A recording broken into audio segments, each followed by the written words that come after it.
Davom etamiz. Oliy Majlisning inson huquqlari bo'yicha vakili ombudsman xalq va davlat organlari o'rtasida samarali muloqotni yo'lga qo'yish hamda fuqarolarning huquqiy xabardorligini oshirish maqsadida ombudsman maktabi tadbirlarini o'tkazib kelmoqda. Uning navbatdagisi Sirdaryo viloyatining Yangiyer tumanida amalga oshirildi.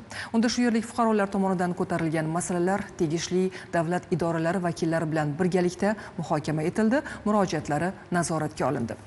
Shuningdek, ombudsman mas'ullari tomonidan Yangiyer shahridagi 8-son tergov hibsxonasida ham monitoring ishlari amalga oshirildi. Tafsilotlar muxbirimiz Mo'tabar Nurmuhammedova lavhasida.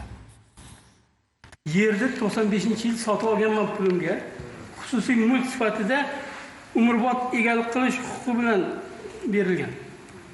Shu yerimda bu hokimiyat tomonidan olib qo'yilganda ombudsman fuqarolardan kelgan murojaatlar asosida Sirdaryo viloyatida bo'ldi. Qiymati degan ijrochi bozordan olib o'zi qilib bera olmaydi, bu hokim vakolatiga kiradigan narsa. Shuni biz sudga qaytadan bir ko'rib ko'rishimiz kerak. Ularning tartib instansiyasi ochilgan bilan hammamiz. Fuqarolar bilan ochiq muloqotda ombudsman va uning ishchi guruhi har bir murojaatni individual tarzda ko'rib chiqdi. Aholiga zaruriy huquqiy maslahatlar berdi. Ayrim masalalarni joyida hal etish choralarini ko'rdi.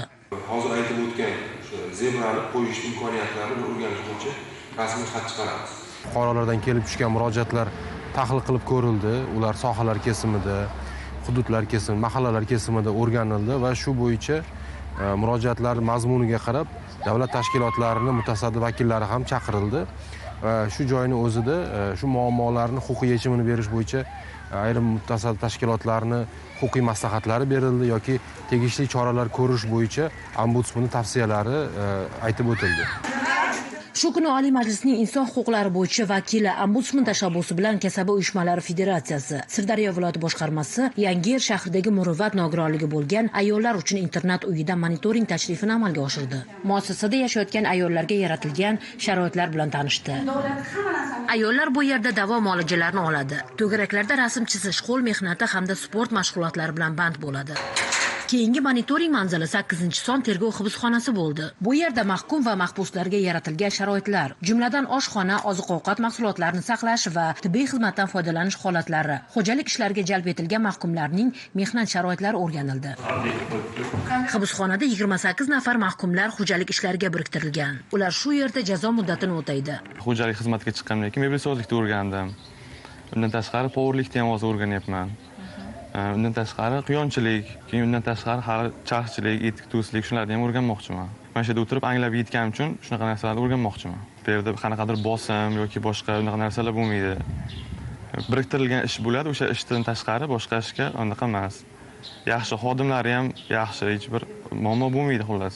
Jazoni o'tash muassasasida xo'jalik ishlariga biriktirilgan suhbatdoshimiz bu yerda quyonchilik sirlarini o'rgandi. Jazo muddati tugashiga 6 oy qolgan yigit aniq biznes reja bilan uyga qaytishini gapiradi. Chiqqandan xudo olsa quyonchilik qilmoqchiman.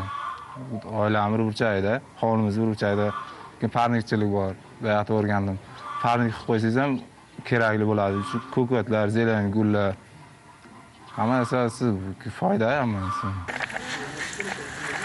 Yangi binoga ko'chirilishi rejalashtirilgan ushbu hibsxonada mahkumlarning parrandachilik, quyonchilik, gulchilik, etikdozlik, santexnika va ingliz, rus tillarini o'rganishlariga sharoit yaratilgan. Bundan tashqari tergov hibsxonada 7 nafar voyaga yetmagan mahbuslar saqlanadi va ularga ta'lim olish uchun imkoniyat yaratilgan. Haftada 2 kun o'qituvchilar belgilangan dars asosida ularga dars berib kelmoqda. Monitoring tashrifi davomida mahbuslar bilan yakka tartibda va jamoaviy suhbatlashildi.